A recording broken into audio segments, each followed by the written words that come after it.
Heading डाल लीजिए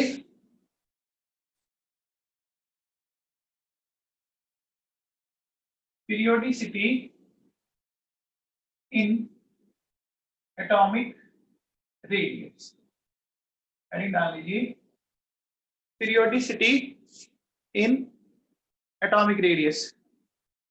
ठीक है, श्रेष्ठ कड़वासरा, आप मॉर्निंग में आते नहीं हो, आपका टॉपिक छूटा हुआ है। बेटा जिसका भी एटॉमिक छूटा हुआ है वो मॉर्निंग में अटेंड कर लेना, बार बार मैं नहीं करूंगा वापस, आप आते नहीं हो। हाँ भैया देखो सुनो, अब अपन पढ़ते हैं इन एटॉमिक रेडियस। ठीक है, तो बात को ध्यान से सुनना। सबसे पहले देखो ये पीरियोडिसिटी टर्म क्या है।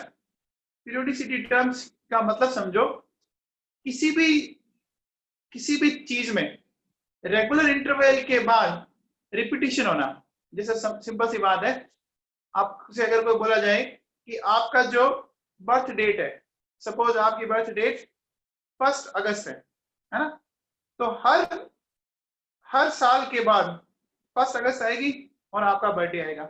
जैसे आपकी मम्मी पापा की मैरिज एनिवर्सरी है, एक डेफिनेट टाइम के बाद रिपीट होती है, होती कि नहीं होती है? बोलो। आपके जैसे फेस्टिवल है, होली है, दिवाली है, रिपीट होते हैं बच्चों। पीरियोडिसिटी का सिंपल सा मीनिंग होता है किसी भी चीज का एक डेफिनेट इंटरवल के बाद रिपीट हो जाना। ठीक है ना, किसी भी चीज का एक डेफिनेट टाइम के बाद क्या हो जाना, रिपीट हो जाना, उसको क्या बोलते हैं, पीरियोडिसिटी। अब देखो, सबसे पहले अपन पीरियोडिसिटी की बात करते हैं in period of S and P block. ठीक है, हम एस और पी ब्लॉक के पीरियड में लेते हैं। तो मैं एक एग्जांपल लेता हूं, ढंग से कंसंट्रेट करके इसको समझने की कोशिश करें आप लोग।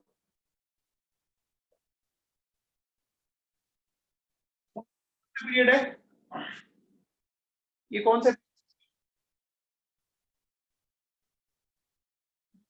है बच्चों, ये सेकंड पीरियड है।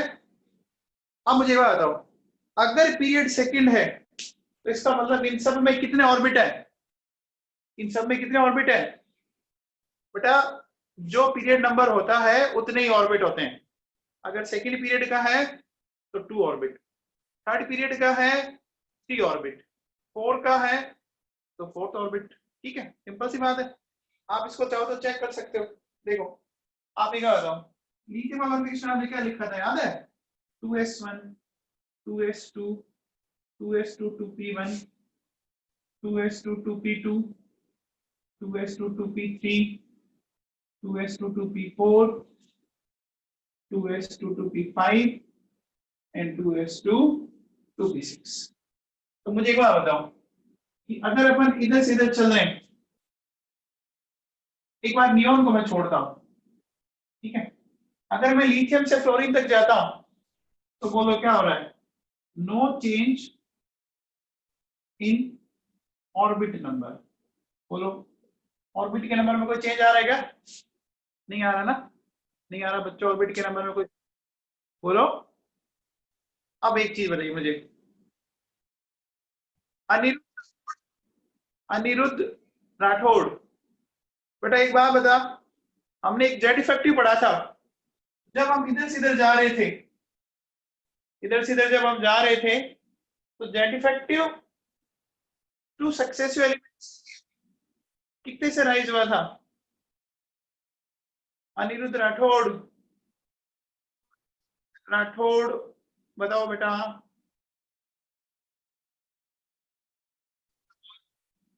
वेरी गुड, बाकी सबके आंसर से क्या आ रहे हैं, हाँ वेरी गुड, वेरी गुड।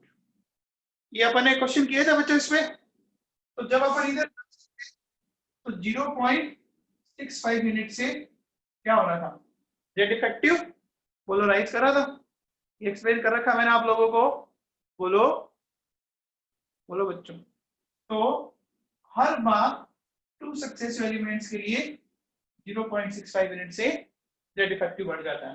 तो देखो no change in orbit number, but Z effective क्या हो रहा है बच्चों, बढ़ रहा है। जेड इफेक्टिव बढ़ेगा तो बोलो क्या होगी, एटॉमिक रेडियस डिक्रीज कर जाएगी। बोलो समझ में आया, ये समझ में आया जो मैंने एक्सप्लेन किया। भाविका सचदेव आपको समझ में आया बेटा, भाविका,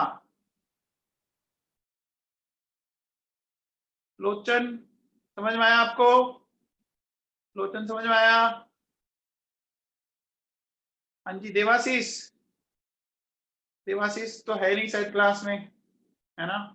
अनिरुद्ध समझ में आया तेरे को, अनिरुद्ध समझ में आया, अनिरुद्ध व्यास, RJ07 अनिरुद्ध समझ में आया क्या, हाँ भैया। तो एक बार बताओ, अगर मैं ऑर्डर लिखूं साइज का, तो देखो बच्चों साइज का order lithium, beryllium, boron, carbon, nitrogen, oxygen, fluorine, लेकिन ये मैंने ऐसा क्या कर दिया, बताओ भाई, ये कौन बताएगा मेरे को। नियोन तो सबसे छोटा आना चाहिए, ये तो सबसे बड़ा आ गया, कौन बताएगा। वेरी गुड वैभव कुलरिया, बहुत बढ़िया बेटा।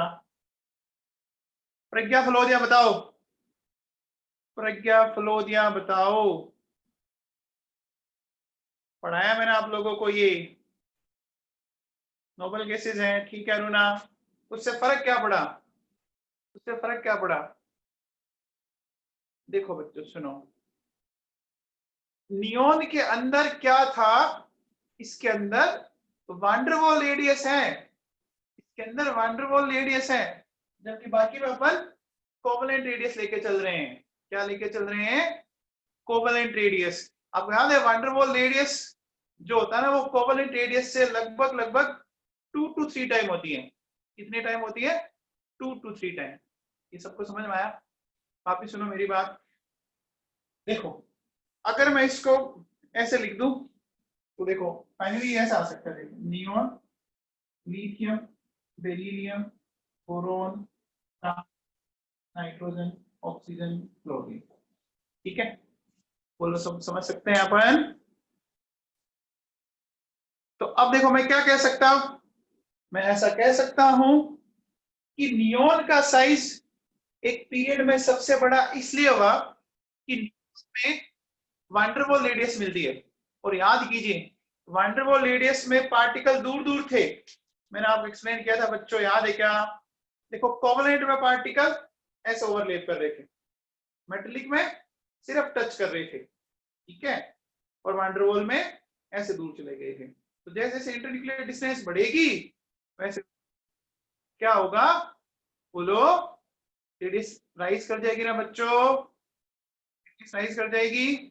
तो सबको समझ में आया, सबको क्लियर है, सबको क्लियर है। तो एक बार लाइन बोलता हूं ध्यान से, एक पीरियड में सबसे बड़ा साइज इनर्ट गैसेस का होता है, रीजन वांडरवॉल रेडियस है। एक पीरियड में सबसे बड़ा साइज इनर्ट गैसेस का होता है, उसका रीजन क्या है, वांडरवॉल रेडियस।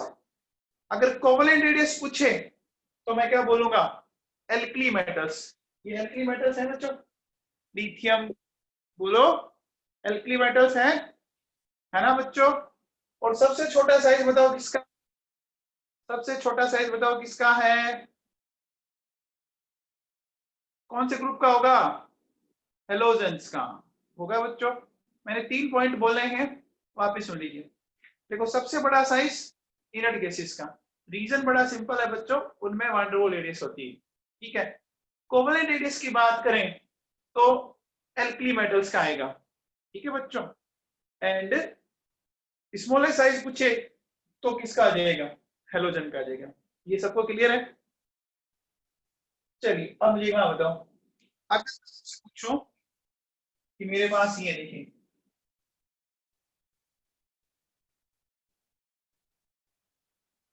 ये भी है sodium, magnesium, aluminium, silicon, phosphorus, sulphur, chlorine. बताओ इसमें सबसे बड़ा साइज किसका होगा? सोडियम का होगा। एंड सबसे छोटा बोलो क्लोरीन।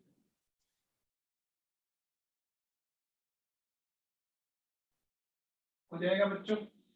ये सबको क्लियर है? सबको क्लियर है? ठीक है बच्चों। अब एक चीज सुनना बच्चों, लिथियम अगर देखा जाए ना, है तो सेकंड पीरियड के एलिमेंट। लिथियम है तो सेकंड पीरियड के एलिमेंट, बट बच्चों लिथियम का साइज सारे हेलोजन से बड़ा होता है।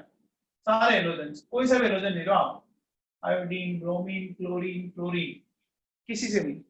ऐसा क्यों बच्चों? लिथियम का साइज हर एक हेलोजन से बड़ा है। कौन एक्सप्लेन करेगा?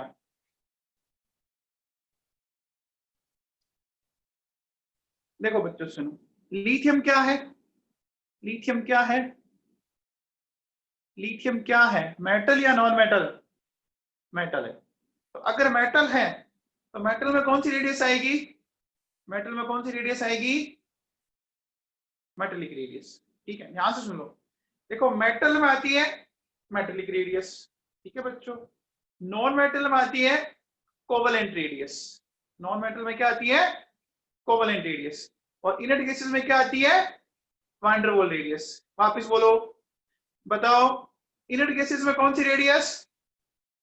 इनर्ट गैसेस में बोलो वैन डर वाल। अच्छा, नॉन मेटल में बताओ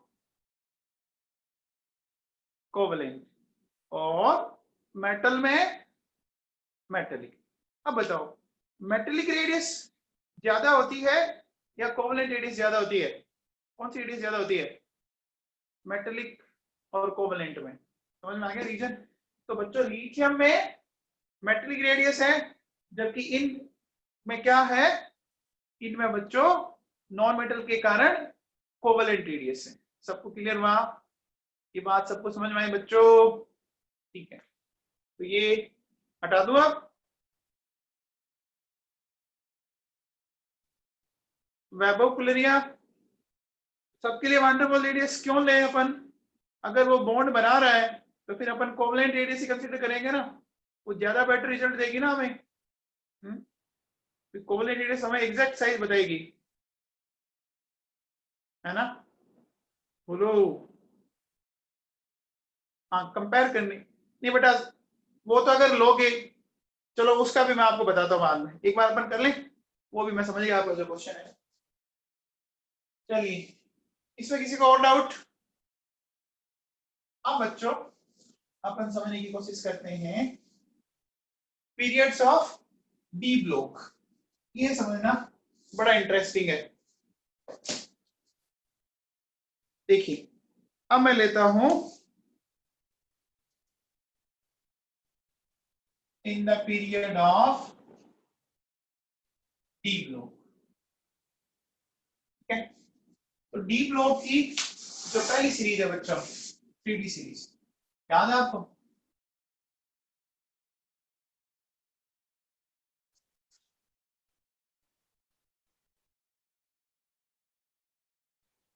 ये है बच्चों, ये सीरीज है बच्चों। अब देखो सुनो, इनके कॉन्फ़िगरेशन लिखता हूं मैं एक बार, फिर आपको एक चीज समझाता हूं। TD1 4s2, TD2 4s2, TD3 4s2, TD5 4s1। बच्चों मैंने कॉन्फ़िगरेशन लिखना सिखा दिया आपको।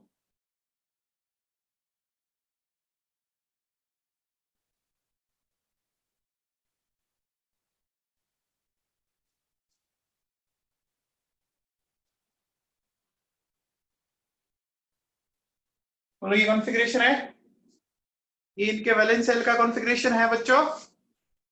ये वैलेंस सेल का कॉन्फ़िगरेशन होता है। अब एक बात बताना, मुझे ध्यान से समझना। देखिए बच्चों, डी में टोटल 5 ऑर्बिटल होते हैं। डी में टोटल 5 ऑर्बिटल होते हैं। अब देखिए, जब तक मैं डी में 5 इलेक्ट्रॉन भरता हूं, तब तक कहीं पर भी इलेक्ट्रॉन की पेयरिंग नहीं हुई ना। D5 तक इलेक्ट्रॉन की पेयरिंग हुई क्या बच्चों? नहीं हुई ना? ठीक है, कोई भी पेयरिंग नहीं है। ठीक है, तो देखो एक तो मैंने कैटेगरी बना दी D5 तक। ठीक है, अब देखो नेक्स्ट देखो D6, D7, D8 है ना, D9। अभी ये क्या है? ये पार्शियल पेयरिंग है ना, चाहे 6 हो, चाहे 7 हो, चाहे 8 हो, चाहे 9 हो, पार्शियल पेयरिंग है। तो देखो 6, 7, 8 ये पार्शियल पेयरिंग वाला है। ठीक है, एंड जैसे ही पूरे 10 हो जाएंगे, बोलो ये क्या होगी? Complete pairing. कंप्लीट पेयरिंग हो गई। कंप्लीट पेयरिंग हो गई क्या? तो तीन कैटेगरी सबको समझ में आई? तीन कैटेगरी सबको समझ में आई? पहली कैटेगरी जिसमें कोई पेयरिंग नहीं हुई, सेकंड कैटेगरी जिसमें पार्शियल पेयरिंग हुई, एंड थर्ड वो कैटेगरी जिसमें कंप्लीट पेयरिंग हो गई। ये समझ में आया? पहले जो मैंने इतना बोला,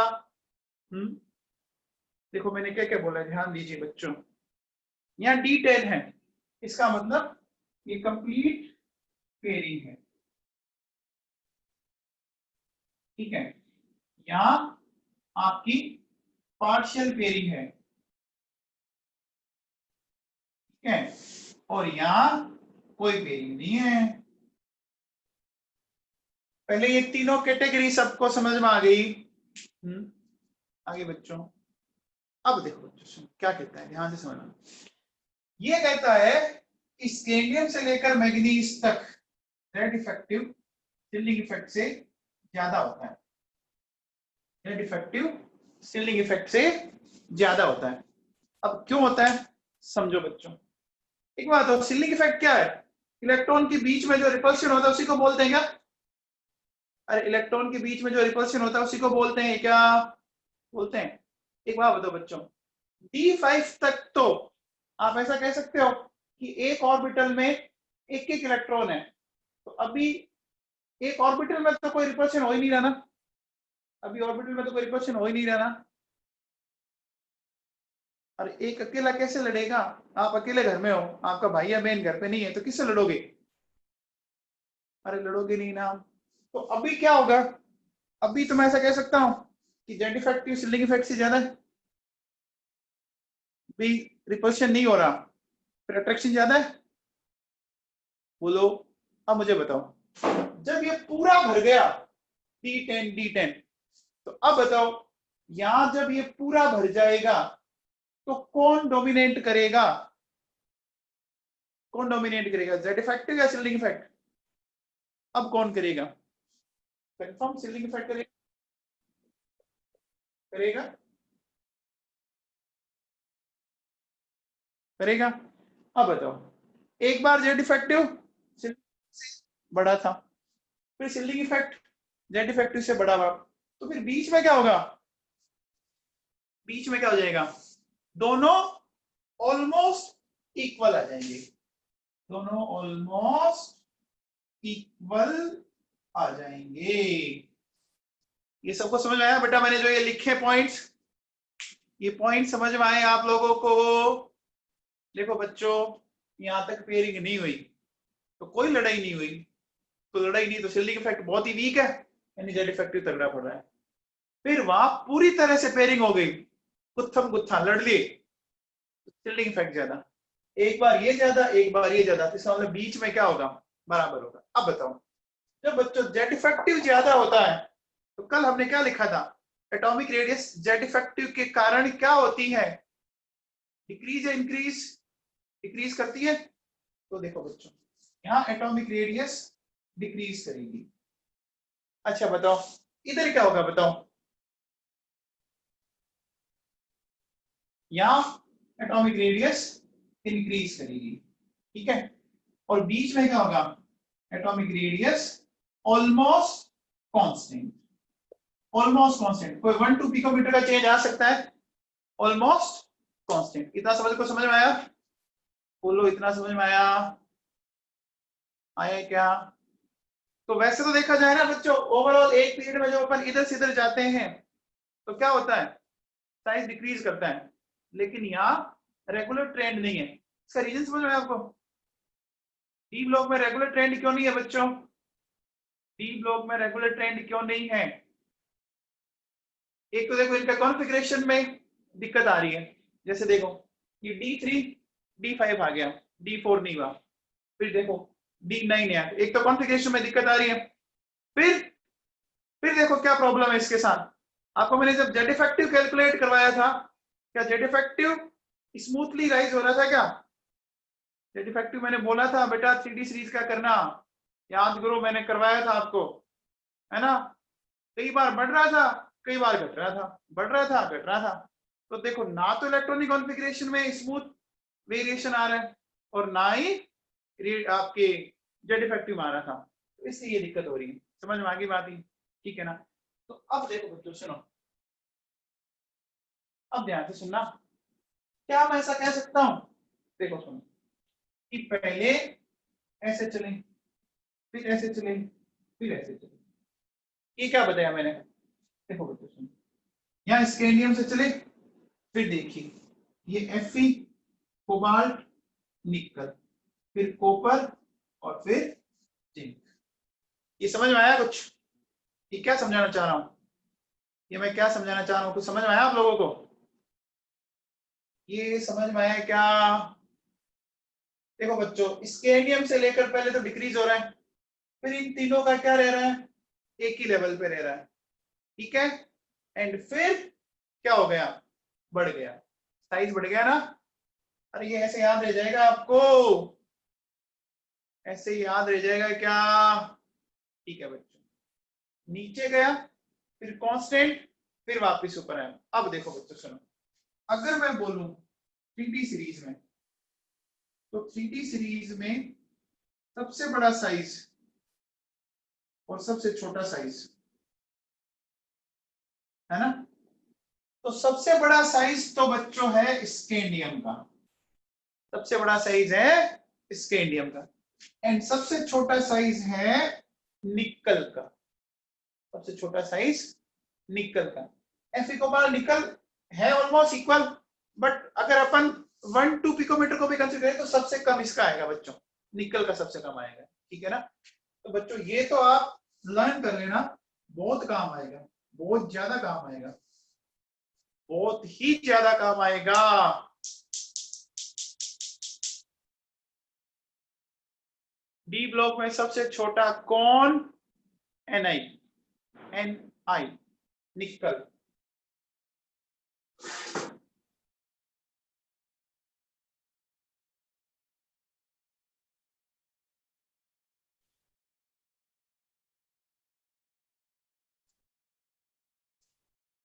अब देखो बच्चों सुनो, अगर आपसे डी ब्लॉक का कहे तो डी ब्लॉक में अगर बोला जाए अरे विश्वजीत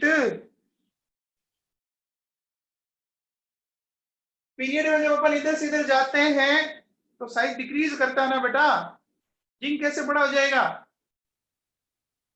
विश्वजीत?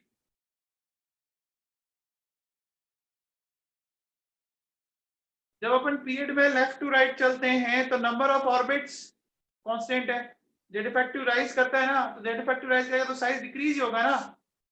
विश्वजीत सुन रहे हैं क्या?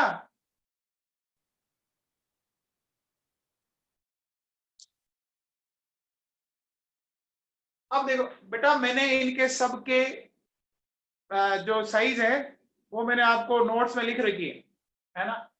नोट्स में आप चेक कर लेना आराम से, आपको मिल जाएगा कि कौन बड़ा है कौन छोटा है। आपको ऐसा कोई नहीं पूछेगा आपसे, है ना?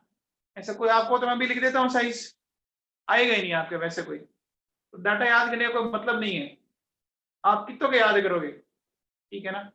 विश्वजीत समझ में आई तेरे को बात? जब आप पीरियड में लेफ्ट टू राइट जाते हो तो ऑर्बिट कांस्टेंट रहते हैं, जेड इफेक्टिव राइज करता है तो साइज डिक्रीज करेगा ना, ठीक है? अब सुनो बच्चों, देखो अगर अपन डी ब्लॉक की बात करें तो डी ब्लॉक में देखो सबसे बड़ा कौन है? एक्टिनियम है, एंड सबसे छोटा निकल। ये मैंने सिर्फ 3D सीरीज की बताई और ये मैंने पूरे डी ब्लॉक की बताई है बच्चों, ये मैंने किसकी बताई है? डी ब्लॉक की बताई है। ये समझ में आया क्या? ये समझ में आया बच्चों?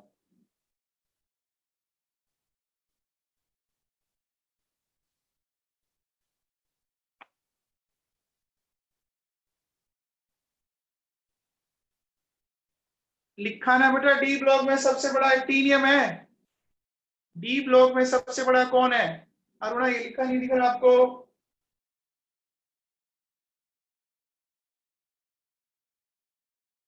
ये सबसे बड़ा क्यों हुआ? देखो सुनो,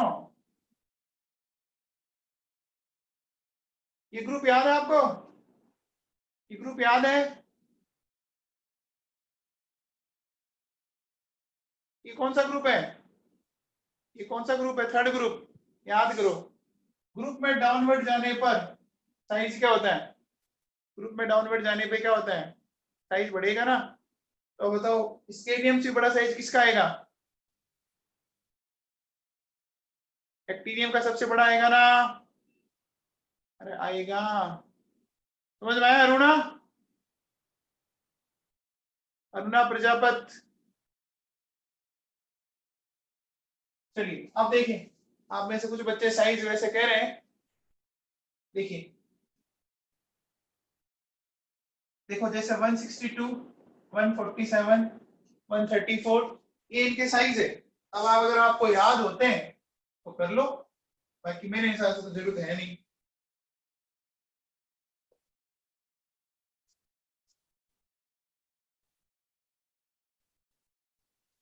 ये मैंने पिकोमीटर में इनके साइज लिख दिए। पिकोमीटर में मैंने इनके साइज लिख दिए। अब आप चेक कर लीजिए कि कॉपर क्या है, मैग्नीज के आसपास ही है।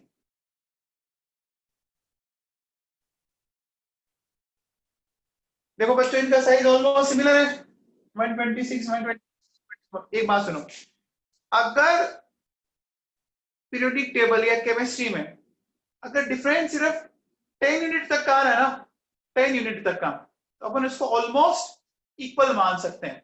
अपन उसको ऑलमोस्ट इक्वल मान सकते हैं, ठीक है ना? हाँ, साइज मतलब रेडियस ये बेटा, ठीक है? तो देखिए यहाँ इसके बाद तो अगर आप देखो 134, 128, 27, 26, देखो कोई बहुत बड़ा चेंज नहीं आ रहा। नहीं आ रहा ना? अरे बहुत बड़ा चेंज नहीं आ रहा ना, चेक करो। 134, 128 डिफरेंस कितने का है? 134, 128 डिफरेंस कितने का है? 6 का। फिर तो देखो 1 का डिफरेंस आ रहा है, फिर 4 का आया, फिर आपका 6 का आया। कोई बहुत बड़ा डिफरेंस नहीं है ना। तो अगर आपसे ऐसा पूछे, मतलब डी ब्लॉक में साइज में ज्यादा वेरिएशन नहीं आता, बताओ क्यों? डी ब्लॉक के पीरियड में साइज में ज्यादा वेरिएशन नहीं आता, क्यों?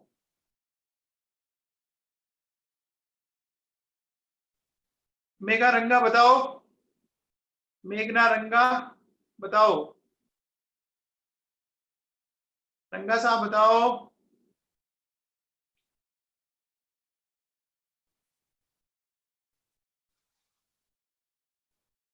देखो बच्चों सुनो, रीजन बड़ा सिंपल है। जब आप लोगों ने एस और पी ब्लॉक पीरियड में चले थे तो जेड इफेक्टिव 2 सक्सेसिव एलिमेंट्स के लिए 0.65 से राइज किया था, जबकि यहाँ जो राइज करेगा ना, अगर एक जनरल वे में देखें तो सिर्फ 0.15 से करता है, सिर्फ 0.15 से करता है। समझ में आया क्या? आप मुझे बताओ, जब इलेक्ट्रॉन n-1 में जाता है तो उसका सिग्मा कितना आया था? n-1 वाले का सिग्मा बताओ बच्चों। n-1 वाले का सिग्मा 0.85, याद है? अच्छा, एक प्रोटॉन बढ़ा तो 1, और उसमें से माइनस कितना करेंगे? 1 में से माइनस कितना करेंगे? 0.85। तो कितना बचा? कितना बचा फिर बताओ? 0.15। तो देखो बच्चों, एस और पी ब्लॉक में तो राइज हो रहा था 0.65 से, और डी ब्लॉक में सिर्फ राइज हो रहा है 0.15 से। अब बताओ, ध्यान दीजिए, एस और पी ब्लॉक में जो राइज है इसके 4 टाइम से भी ज्यादा है। 0.15 का 4 टाइम कितना होगा? 0.6 होगा। बेटा जेड इफेक्टिव मैंने बहुत ढंग से पढ़ाया, 2 दिन लगाए थे। अब आप पढ़ते हो नहीं पढ़ते हो आपको पता है। तो आप बताओ कि डी ब्लॉक में जेड इफेक्टिव में ज्यादा वेरिएशन नहीं आ रहा ना बच्चों, नहीं आ रहा ना। तो जब जेड इफेक्टिव में वेरिएशन ज्यादा नहीं आ रहा तो साइज में भी कोई ज्यादा वेरिएशन नहीं आएगा। समझ में आएगा? अरे बात समझ में आई क्या? बोलो बेटा, जेड इफेक्टिव ढंग से पढ़ो, मैंने बहुत ढंग से पढ़ाया आपको, इतने एग्जाम्पल करवाए हैं, ठीक है। अब देखो बच्चों एक बात सुनो, अगर साइज में ज्यादा वेरिएशन नहीं आता है ना तो ऐसे मेटल आपस में मिलकर एलॉय बनाते हैं। एलॉय समझते हैं आप? एलॉय समझते हैं बच्चों? एलॉय समझते हैं क्या? हाँ वेरी गुड, मिक्सचर ऑफ 2 और मोर मेटल्स, ऐसा करते हैं, ठीक है। तो देखिए होता क्या बच्चों, देखो क्या, जैसे सपोज मान लीजिए ये कोई इस तरह का कोई मेटल है, ठीक है, मेटलिक क्रिस्टल है। अब मान लीजिए मैंने इसको हटा दिया, इस एटम को हटा के लगभग लगभग इसी साइज का मैंने दूसरा एटम यहां पर फिक्स कर दिया, लेकिन करना लगभग इसी साइज का ही है, लगभग लगभग इसी साइज का कर दिया मैंने। बोलो कर सकते हैं? तो अब बोलो, 2 अलग अलग मेटल हो गए। एक बात बताओ, जैसे मैं अगर आपसे बोलूं कि क्लास 11th और क्लास 12th के बच्चों को अगर साथ बिठाया जाए तो समझ में आ सकता है, आ सकता है ना बच्चों, जो पढ़ाया जाए उनको समझ में आ सकता है, कोई बड़ी बात नहीं है। लेकिन क्लास 5th के बच्चे को क्लास 12th में बिठा दिया जाए तो क्या उसको समझ में आएगा? बोलो। अरे डिफरेंस बहुत ज्यादा है ना बच्चों, 5th और 12th में डिफरेंस बहुत ज्यादा है, तो समझ में कुछ नहीं आएगा उसको। लेकिन 11th 12th वाले को तो फिर भी आ जाएगा, आ जाएगा ना? अरे आ जाएगा ना। तो वही बात मैं यहाँ कह रहा हूँ। आपने कुछ एग्जाम्पल सुने? बताओ ब्रास का एग्जाम्पल बताओ। ब्रास किससे मिलकर बना होता है? कॉपर प्लस जिंक बना होता है। ब्रास कॉपर प्लस जिंक का है। देखो बच्चों, कॉपर और जिंक के साइज में देखो कोई बहुत बड़ा वेरिएशन नहीं है। और ये भी ध्यान रखना, ये जो मैंने साइज लिखा है ना वो पिकोमीटर में लिखा है। पिकोमीटर समझते हैं आप? पिकोमीटर समझते हैं? पिकोमीटर का मतलब सिर्फ 10 की पावर -12, 10 की पावर -12, तो बहुत छोटी वैल्यू है, तो देखा जाएगा, है ना? समझ में आया? अच्छा ये जानते हैं आप,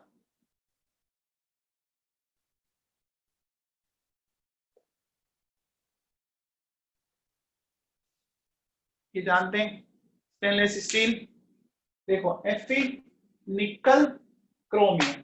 अब इनके साइज चेक करो आप, देखो साइज चेक करो, Fe का साइज चेक करो, निकल का चेक करो और क्रोमियम का चेक करो, 128, 126, 124, तो बहुत बड़ा वेरिएशन नहीं है ना बच्चों? कोई बहुत बड़ा वेरिएशन नहीं है ना? सबको समझ में आया? बोलो। तो वापस सुन लो बेटा, मैंने अभी तक जो बोला है एक बार मैं वापस रिकॉल कर देता हूं। देखो डी ब्लॉक की जो सीरीज है उसको अपन 3 पार्ट में डिवाइड करेंगे। पहला वो पार्ट जिसमें डी इलेक्ट्रॉन की कोई पेयरिंग नहीं हुई, लास्ट वाला वो पार्ट जिसमें डी इलेक्ट्रॉन की पेयरिंग हो गई, और बीच में वो पार्ट जिसमें पार्शियल पेयरिंग हुई, no pairing, partial pairing, complete pairing, ठीक है।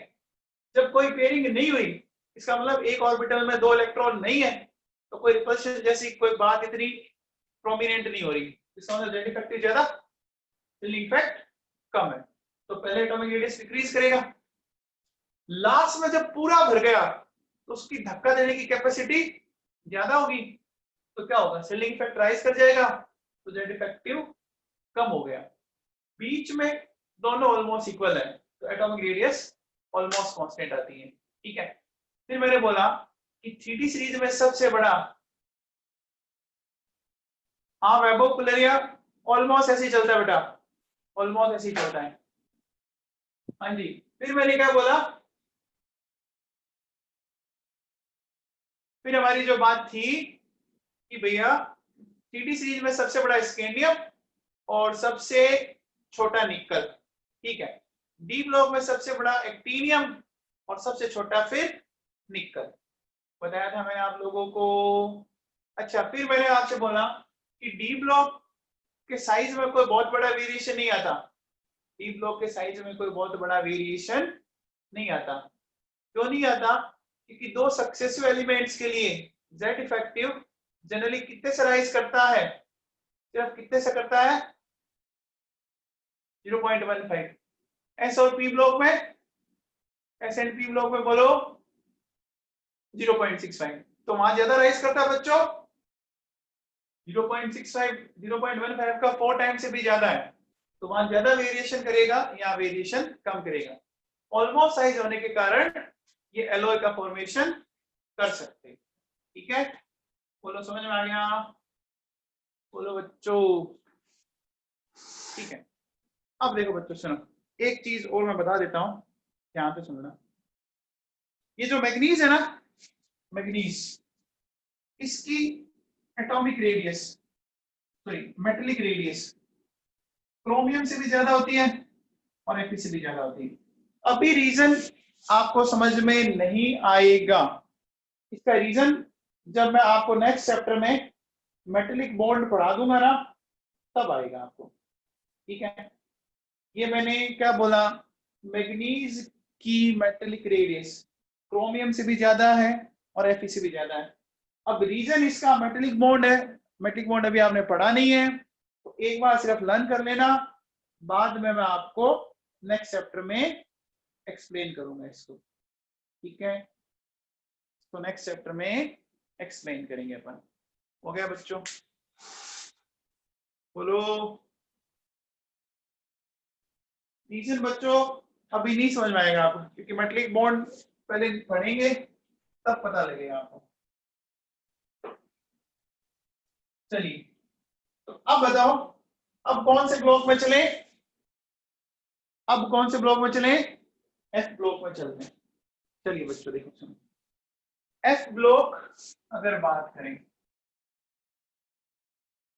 तो बच्चों एफ ब्लॉक 58 से 71 है क्या, एफ ब्लॉक 58 से 71 है क्या, ठीक है।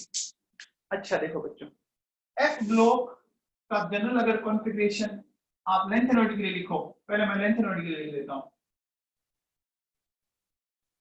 तो 4f 1 to 40 5d 0 to 1 6s, ये कॉन्फ़िगरेशन लिखना सिखा रखा है मैंने आपको, लिखना सिखा रखा है।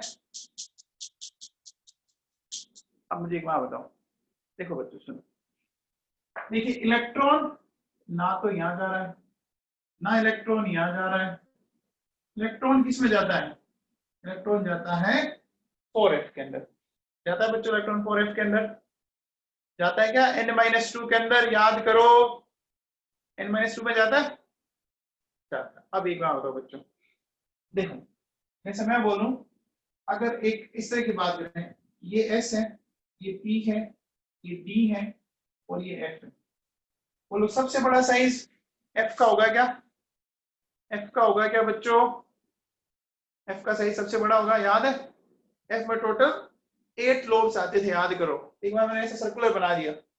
अब बताओ देखो, अगर इतनी साइज को प्रोटेक्ट करना है तो मान लीजिए एक बंदा यहाँ खड़ा है, एक बंदा यहाँ खड़ा है, बोलो इस छोटी सी एरिया को ये प्रोटेक्ट कर सकते हैं क्या, कर सकते हैं।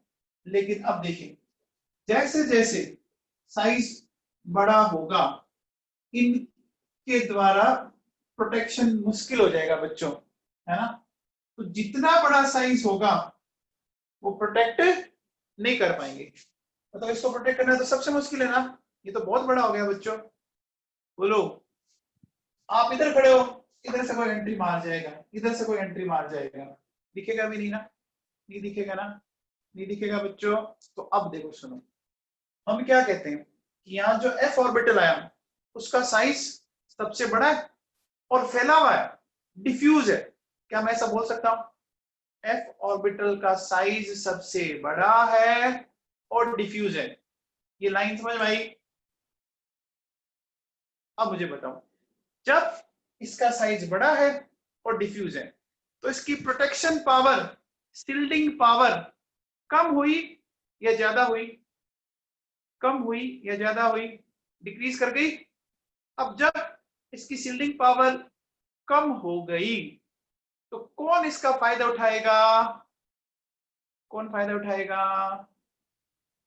न्यूक्लियस उठाएगा। और न्यूक्लियस क्या करेगा बच्चों? बाहर वाले इलेक्ट्रॉन को अपनी तरफ खींच लेगा, अट्रैक्ट करेगा। अट्रैक्ट करेगा, बोलो, अट्रैक्ट करेगा। तो अट्रैक्ट करेगा तो साइज क्या करेगा? साइज डिक्रीज करेगा। तो देखो बच्चों, जैसे अपन इधर जाएंगे एटॉमिक रेडियस डिक्रीज। समझ आ गया? इस डिक्रीमेंट को एक नाम दिया जाता है lanthanoid contraction. Lanthanoid contraction. Is it clear? क्या बोलते हैं? Lanthanoid contraction. ठीक है बच्चों, समझ में आया? अरे समझ में आया? चलिए एक बात बताइए, ये तो चलो मैंने आपको समझा दिया, अब इसमें एक चीज सुना। देखो जैसे ये है ना,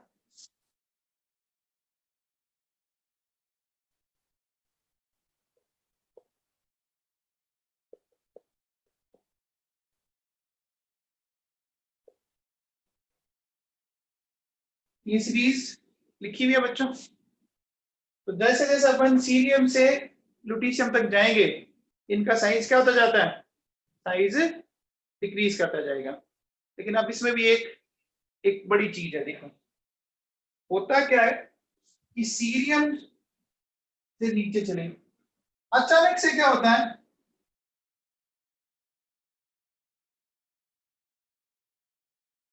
ये इस तरह की पिक्चर है। देखो सीरियम से लेकर समेरियम तक, यूरोपियम एंड फिर लुटीशियम। तो एक बात बताओ, सबसे बड़ा फिर कौन हो गया? बताओ, लेंथेनॉइड में सबसे बड़ा कौन हो गया? यूरोपियम सबसे बड़ा हो गया। ये बहुत काम की चीज है। इसका रीजन भी बच्चों मेटेलिक बॉन्ड है। इसका रीजन भी मेटेलिक बॉन्ड है, वो अपन नेक्स्ट चैप्टर में पढ़ेंगे। अभी समझ में आएगा नहीं आपको, ठीक है ना? तो मैं ऐसा कह सकता हूं कि अगर कोई आपसे पूछे जाए कि बताओ लेंथेनॉइड में सबसे बड़ा कौन, तो आपको क्या याद रखना है? यूरोप याद रख लीजिए। यूरोप याद रह जाएगा। यूरोप से बना देंगे यूरोपियम। यूरोप से क्या बना देंगे? बोलो, यूरोपियम। रीजन बेटा आपको नेक्स्ट चैप्टर में पढ़ाऊंगा, अभी नहीं समझ में आएगा आपको, ठीक है? तो देखो सीरियम से कंटिन्यूसली डिक्रीज, ठीक है, फिर बढ़ा, फिर डिक्रीज। तो सबसे छोटा ये है ल्यूटीशियम आपका, ठीक है? ये ऐसे कोई नहीं पूछेगा सबसे छोटा कौन है, वैसे ये पूछ सकते हैं यूरोपियम सबसे बड़ा। तो ये बच्चों याद रखना, ये याद रखना कि लेंथेनॉइड में सबसे बड़ा कौन? बताओ लेंथेनॉइड में सबसे बड़ा कौन?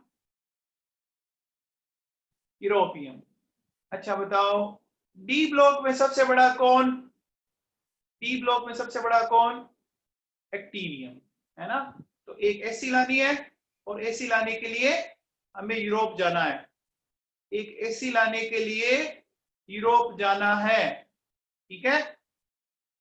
अब देखो बच्चों सुनो, अब इसका रीजन बेटा अभी समझ नहीं आएगा, तो एक बात और लर्न करें आप।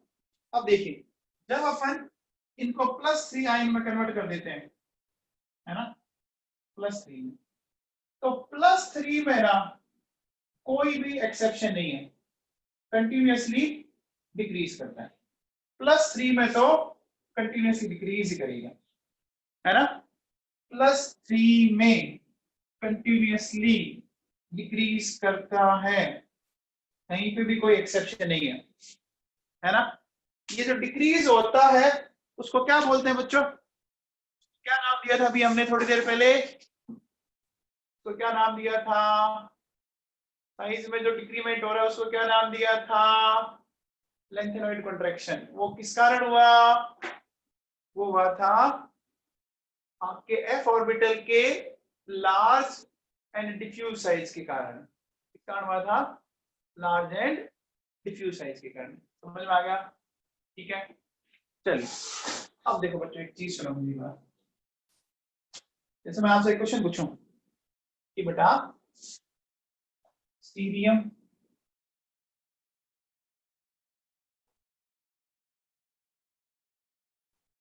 है ना, ये आपको दिए हुए, कहता है कि इनके साइज का ऑर्डर लिखना है। क्या लिखना है? साइज का ऑर्डर लिखना है। कैसे लिखेंगे?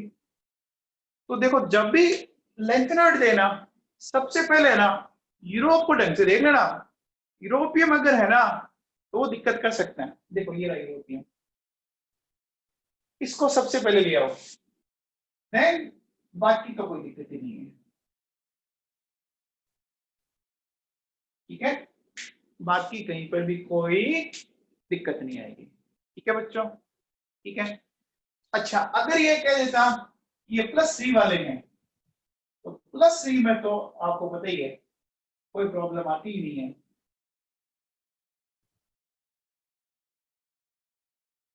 +3 में तो कोई प्रॉब्लम नहीं है, कोई एक्सेप्शन नहीं है।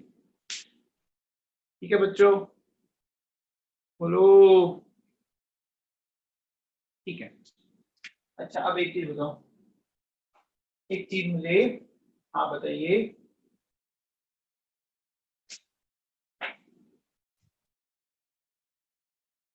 बेटा वैभव कुलेरिया, एफ ब्लॉक में जो एक्टिनोइड्स है वो तो रेडियो एक्टिव है, तो रेडियो एक्टिव के कारण अपन बता नहीं सकते, है ना? रेडियो एक्टिविटी तो बहुत ही मुश्किल है बेटा। अब सुनो, जैसे मुझे क्या बताओ, ये सीरियम का हाइड्रोक्साइड है और ये लुटीशियम का हाइड्रोक्साइड है। अक्सीता नौलखा, बताओ हाइड्रोक्साइड है ये, तो इनकी बेसिक स्ट्रेंथ इस सीरीज में इधर जाने पर डिक्रीज करेगी या इंक्रीज करेगी? अक्सीता नौलखा, बताओ।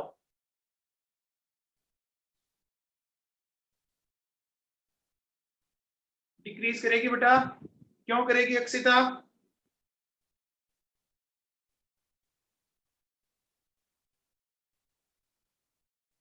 वेरी गुड अक्सीता, डिक्रीज क्यों करेगी? बता सकते हैं आप? रीजन बता सकते हो आप? कल मैंने एक्सप्लेन किया था।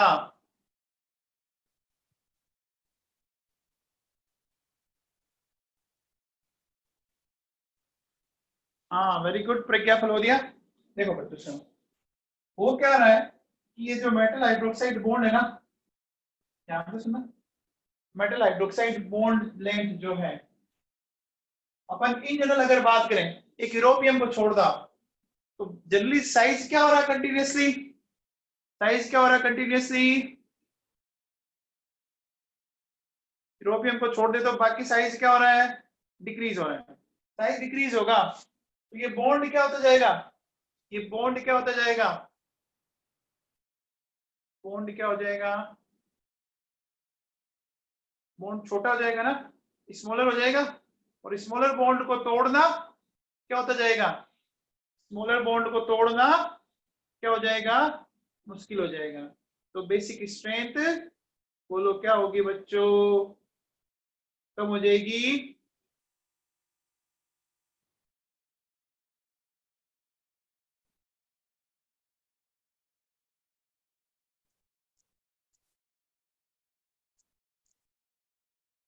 आया समझ में?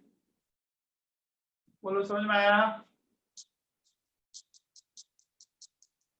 ठीक है, चलिए। तो ये तो हमने बात की लेंथेनॉइड्स में। अब बताओ बच्चों, बात करते हैं एक्टिनोइड्स में। बात करते हैं अपन एक्टिनोइड्स में।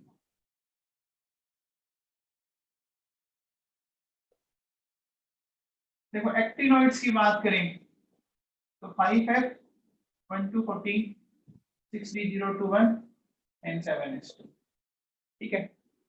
बोलो इलेक्ट्रॉन इसमें भी किसमें जा रहा है, F में जा रहा है। बोलो एक्टिनोइड में भी इलेक्ट्रॉन किसमें जा रहा है, F में जा रहा है ना। F का सिलिंग इफेक्ट क्या होता है बच्चों, F का सिलिंग इफेक्ट सबसे पुअरेस्ट होता है, नेग्लिजिबल होता है, होता है नेग्लिजिबल। तो बोलो न्यूक्लियस इसका फायदा उठाएगी, फायदा उठाएगी। अब जैसे फायदा उठाएगी तो बोलो क्या होगा कि आपका साइज डिक्रीज करता जाएगा, करेगा। बोलो करेगा। इस चीज को क्या बोलेंगे, इस चीज को क्या बोलेंगे, एक्टिनोइड कॉन्ट्रैक्शन बोलेंगे क्या, इस चीज को क्या बोलेंगे, एक्टिनोइड कॉन्ट्रैक्शन। बोलो अब बताओ लेंथेनोइड कॉन्ट्रैक्शन और एक्टिनोइड कॉन्ट्रैक्शन, इसमें ज्यादा इफेक्टिव कौन होगा, लेंथेनोइड कॉन्ट्रैक्शन और एक्टिनोइड कॉन्ट्रैक्शन में ज्यादा इफेक्टिव कौन होगा। देखो बच्चों एक्टिनोइड कॉन्ट्रैक्शन ज्यादा इफेक्टिव होगा, रीजन समझ में आ रहा है। देखो बच्चों लेंथेनोइड में इलेक्ट्रॉन जा रहा था 4F में और एक्टिनोइड में जाता है 5F में जाता है। आप बताओ 4F और 5F किसका साइज बड़ा होगा, 4 और 5, 4 और 5 में किसका बड़ा होगा, 5F का बड़ा होगा। F का साइज जितना बड़ा होगा तो जैसे ही साइज बड़ा हुआ तो सिलिंग इफेक्ट और उसका कम हो गया ना। याद करो मैंने सिलिंग इफेक्ट समझाया था, साइज एंड शेप पे डिपेंड करता है, ठीक है। वापिस सुन लीजिए, अगर अपन एक्टिनोइड में जनरल बात करें तो 5F 1 2 14 ऐसा लिखेंगे। बेटा बीच में अगर कोई एबनॉर्मल कॉन्फ़िगरेशन है तो अभी बीच में नहीं करेंगे, अपन एक जनरल बात कर रहे हैं, एक जनरल बात कर रहे हैं अभी। तो बोलो ना तो इलेक्ट्रॉन जाता है, नहीं जाता ना ही 6D में जाता है, किसमें जाता है, 5F में जाता है। F का सिलिंग इफेक्ट सबसे पुअरेस्ट होता है, नेग्लिजिबल होता है बच्चों। बोलो जब F का सिलिंग इफेक्ट सबसे पुअरेस्ट है तो बोलो न्यूक्लियस का अट्रैक्शन बढ़ जाएगा क्या वैलेंस इलेक्ट्रॉन पर, बोलो, और जिससे साइज क्या होता जाएगा, डिक्रीज करता जाएगा। ये सबको समझ में आया। तो इसको नाम क्या देंगे, एक्टिनोइड कॉन्ट्रैक्शन। उसको क्या नाम दिया था, तो क्या नाम दिया था, बोलो इससे पहले वाले को क्या नाम दिया था, लेंथेनोइड। ज्यादा इफेक्टिव कौन है, ज्यादा इफेक्टिव कौन है, एक्टिनोइड। रीजन 4F और 5F में 5F का साइज बड़ा है बच्चों। तो बेटा मैंने पीरियड का सारा कुछ पढ़ा दिया आपको। कल अपन